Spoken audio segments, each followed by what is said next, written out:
ব্রাহ্মণবাড়িয়ার নবীনগর পশ্চিম ইউনিয়নের ফতেপুর হিলফুল ফুজুল হাফেজিয়া মাদ্রাসার 9 বছরের শিশু শিক্ষার্থী বাইজিদ রহমানকে শিক্ষক আনোয়ার হোসেন আনোয়ার দীর্ঘদিন ধরে বলাৎকার করার অভিযোগে নবীনগর থানা পুলিশ তাকে গ্রেপ্তার করেছেন।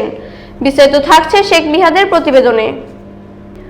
গত শনিবার বাইজিদ রহমানের মা পারভিন বেগম বাদী হয়ে তার বিরুদ্ধে অভিযোগ করেছিলেন।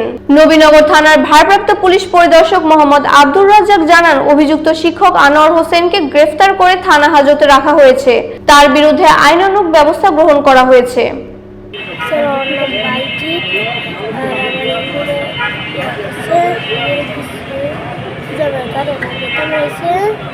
একদিন আবার কামড়েছে, তারপরে আবার 3 দিনের মাঝে কামড়েছে, হয়েছে সেটা তারপরে কিছু আবারে তারপরে ফতেপুর আমার বাড়ি। আমি আমার ছেলের মাদ্রাসা ভর্তি করেছিলাম। হুজুরে আমার ছেলের নির্যাতন করছে, আমি এই আদালতের কাছে আমি সঠিক বিচার চাই। আপনারা জানেন যে ফতেপুর হিলফুল ফুজুল নামে একটি হাফেজিয়া মাদ্রাসা আছে। সেই মাদ্রাসার একজন ছাত্র বাইজিদ রহমান, বয়স 9 বছর হবে। সে তার শিক্ষক আনোয়ার হোসেনের দ্বারা বলাৎকার হয়। বলাৎকার পরে এই বিষয়ে একটা আমাদের মামলা হয়েছে। সেই মামলার বিষয়ে আসামি আনোয়ার হোসেনকে আমরা আটক করতে সক্ষম হয়েছি।